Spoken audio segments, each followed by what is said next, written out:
Zakir Hossain 909 number এই পেজটি বিক্রি করে দেওয়া হলো। অবশ্যই এই পেজটি কন্টেন্ট মনিটাইজেশন দেখতে পাচ্ছেন। কন্টেন্ট মনিটাইজেশনের এই দুইটা আর্নিং সোর্স নিয়ে একটা নতুন পেআউট তৈরি করে মালিকানা পরিবর্তন করে দিব। যে ব্যক্তিটা কিনেছে তার নামে একটা নতুন পেআউট করে এই দুইটা আর্নিং সোর্স এখান থেকে সরিয়ে দিব।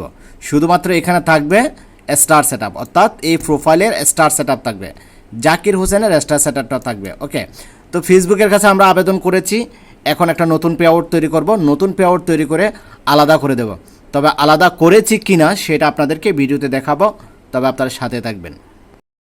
তো বন্ধুরা দেখুন, আমরা নতুন পেআউট তৈরি করার জন্য অলরেডি আমাদেরকে একটা লিঙ্ক দিয়েছে ফেসবুক। আমরা সেই লিঙ্কে সার্চ করে এখন একটা নতুন পেআউট তৈরি করব। তারপর ক্রিয়েট পেআউট অ্যাকাউন্ট অপশনে ক্লিক করব।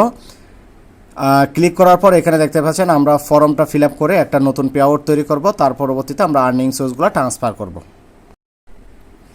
তো বন্ধুরা দেখেন, আমাদের কিন্তু অলরেডি পেআউটটা তৈরি হয়ে গেছে। পেআউটটা তৈরি করার মাধ্যমে এখান থেকে 3টা আর্নিং সোর্স ছিল, 3টা থেকে কন্টেন্ট মনিটাইজেশনটা অটোমেটিকলি ট্রান্সফার হয়ে গেছে।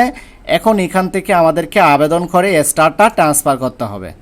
স্টারটা ট্রান্সফার করার পরে তার মধ্য দিয়ে আমরা একটা মালিকানা হস্তান্তর করে দিলাম। পেজ বিক্রি করে সেল করে নতুন করে পেআউট তৈরি করে একদম সম্পূর্ণ মালিকানা পরিবর্তন করে দিলাম। ধন্যবাদ।